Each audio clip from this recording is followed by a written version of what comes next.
เรามาเริ่มไล่เรียงกันแต่ละอุปกรณ์นะครับก็จะเริ่มจากตัว Arduino ของเรานะครับตัวนี้ที่ผมใช้เป็น Arduino Uno นะครับจะทำการทดสอบบอร์ดของเราก่อนว่าใช้งานได้ปกติดีหรือเปล่านะครับเพื่อนๆอย่าเพิ่งข้ามขั้นตอนนะครับค่อยๆทำไปทีละขั้นตอนเนาะโครงงานนี้นะครับเราจะใช้ไฟ12โวลต์เป็นหลักนะครับผมจะใช้แบตเตอรี่ตัวนี้เป็นแบตเตอรี่ UPS นะครับ12โวลต์เพื่อนๆจะใช้แบตเตอรี่มอเตอร์ไซค์ก็ได้นะครับ12โวลต์แล้วก็เพื่อนๆก็ต่อไฟมานะครับบวกลบนะครับแล้วก็ใช้แจ็คไฟที่เป็น 2.1 คูณ 5.5 นะครับอุปกรณ์ทั้งหมดนะครับเดี๋ยวผมจะทำลิงก์แปะไว้ให้นะครับเพื่อนๆก็คลิกดูได้นะครับโอเคเมื่อเราได้ไฟมาแล้วนะครับอันนี้ก็เป็น12โวลต์เราเสียบเข้าไปกับตัวที่บอร์ด Arduino นะครับเพื่อนๆก็จะเห็นสถานะไฟติดขึ้นมานะครับแล้วก็เพื่อนๆต้องเขียนโปรแกรมเทสเล็กๆนะครับเดี๋ยวเราไปดูที่คอมพิวเตอร์กันนะครับที่ตัว Arduino IDE นะครับเพื่อนๆมาที่ไฟล์ example นะครับมาที่ basic แล้วก็มาที่ blink นะครับ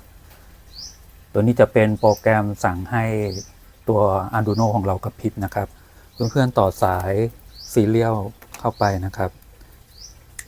อย่างนี้แล้วก็ต่อที่ USB ของเครื่องนะครับเสร็จแล้วก็เพื่อนๆทำการอัปโหลดนะครับ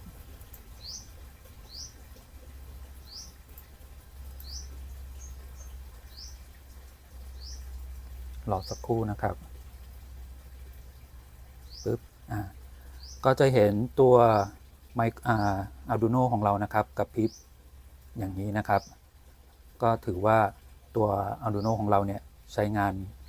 ได้ปกตินะครับโอเคเดี๋ยวเรามาดูอุปกรณ์ส่วนอื่นต่อนะครับอุปกรณ์ถัดมานะครับก็เป็นโมดูลตรวจจับน้ำฝนนะครับจะได้มาเป็น2ชิ้นแบบนี้นะครับตัวนี้ก็จะเป็นตัวไว้สำหรับในการรับน้ำแล้วตัวนี้ก็เป็นตัวบอร์ดนะครับเดี๋ยวเรามาดูขาของตัวบอร์ดตัวนี้นะครับข้างบนนะครับจะเล็กหน่อยเนาะ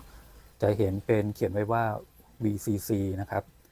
ถัดลงมานะครับขาที่2ก็จะเป็นขากาวนะครับขาที่3ก็จะเป็น DO นี่คือย่อมาจากดิจิตอลนะครับD0 นะครับดิจิตอล A0 อันสุดท้ายก็จะเป็นตัวอนาล็อกนะครับเราจะใช้ตัวดิจิตอลนะครับในโครงงานนี้เดี๋ยวเราจะต่อตัวนี้นะครับตัวพินตัวจัมเปอร์ตัวนี้นะครับเพื่อนๆให้ซื้อเป็นผู้นะครับผู้เมียใช้แบบ3แบบเลยนะครับเพราะว่าเราไม่รู้ว่าอุปกรณ์แต่ละอย่างเนี่ยจะใช้เป็นแบบไหนนะครับก็ซื้อ3อย่างเลยเดี๋ยวผมจะต่อนะครับข้างบนนะครับ VCC ขาที่2เป็นกาวนะครับต่ออย่างนี้นะครับแล้วขาที่3นะครับจะใช้เป็นดิจิตอลนะครับต่อเข้าไปนะครับชึบโอเคเดี๋ยวเรามาดูระบบไฟนิดนึงนะครับตัว Arduino ของเรานะครับเพื่อนๆให้ใช้ไฟตัวนี้เป็นหลักนะครับไอตัวเนี้ยเป็นไว้สำหรับในการรับส่งข้อมูลเฉยๆนะครับให้ใช้ไฟตัวนี้เป็นหลักให้ถอดออกอย่างนี้นะครับเวลาเราใช้โครงงานจริงๆเราจะใช้แบบนี้นะครับโอเคในระบบนะครับเราจะใช้12โวลต์แล้วก็จะมีตัว5โวลต์เนี่ยสำหรับในการเลี้ยงอุปกรณ์เล็กๆพวกนี้นะครับเดี๋ยวผมจะมีเป็นโฟโต้บอร์ดตัวนี้1ตัวเราจะเอาไฟ5โวลต์กับกาวนะครับมาไว้ที่โฟโต้บอร์ดของเรานะครับอันนี้เสียบเข้าไปที่พินที่5โวลต์กับกาวนะครับปึ๊บประมาณนี้นะครับแล้วก็เอาไฟกาวเข้าลบปึ๊บทางนี้โฟโต้บอร์ดของเรานะครับมันจะมีแถวที่เป็นไฟอยู่นะครับยาวสุดตรงนี้นะครับก็จะเป็นไฟลบข้างล่างก็เป็นไฟบวกนะครับเพื่อนๆก็จิ้มไปนะครับ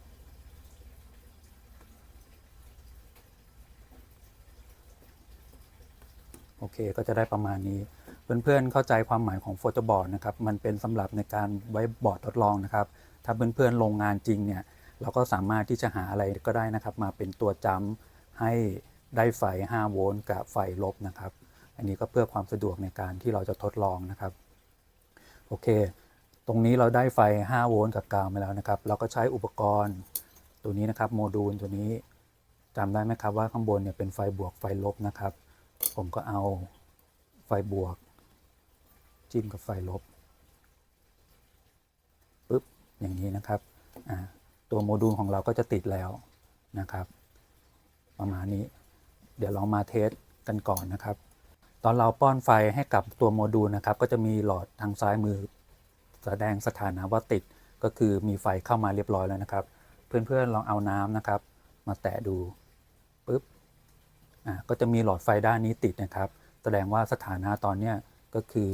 มันเปียกอยู่นะครับถ้าไม่มีน้ำนะครับเช็ดให้แห้งหน่อยก็สถานะตัวนี้ก็เป็นไฟดับนะครับถ้าเพื่อนๆไม่ได้ตามนี้นะครับเพื่อนๆเห็นตัวกระป๋องสีน้ำเงินตัวนี้ไหมครับก็ใช้ไขควงนะครับหมุนให้ได้แบบผมนะครับ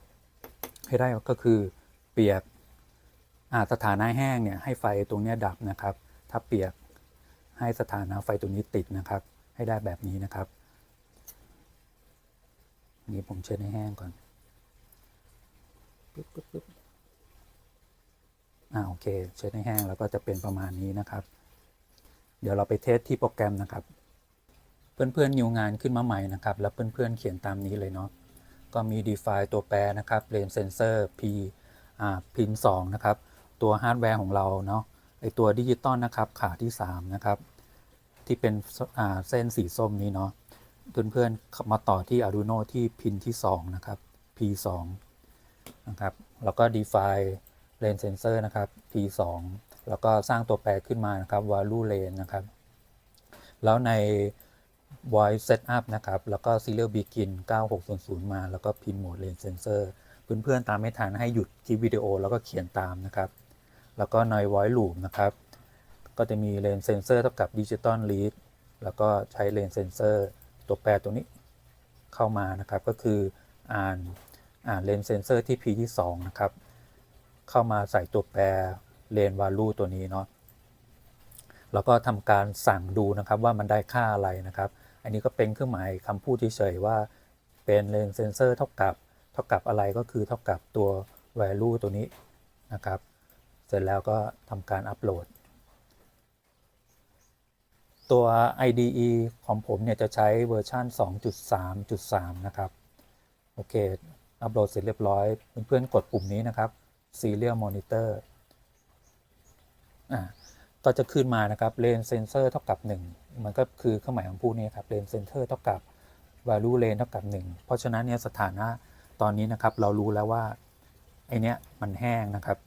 มันแห้งมันก็คือเท่ากับ1เดี๋ยวลองเปียกนะครับถ้าลองเปียกดูเห็นไหมครับมันเปียกไม่นานโอเคปึ๊บโอเคนะครับน้ำน้อยไปหน่อยแป๊บนึงนะครับปึ๊บโอเคตัวนี้นะครับเปียกแล้วก็สถานะตัวเลนส์เซนเซอร์ของเราก็เป็น0นะครับถ้าแห้งก็จะเป็น1นะครับส่วนเรื่องเซนซิทีฟนะครับเพื่อนๆปรับที่ตัวนี้ได้นะครับปรับไอกระป๋องสีน้ำเงินนี้ได้ว่าจะให้มันเซนซิทีฟขนาดไหนนะครับโอเคนี้แห้งนะครับสถานะเป็น1เพื่อนๆทำได้ตามนี้แล้วก็ไปสเต็ปถัดไปได้เลยนะครับถ้าไม่ได้ต้องทำให้ได้นะครับอย่าข้ามขั้นตอนนะครับ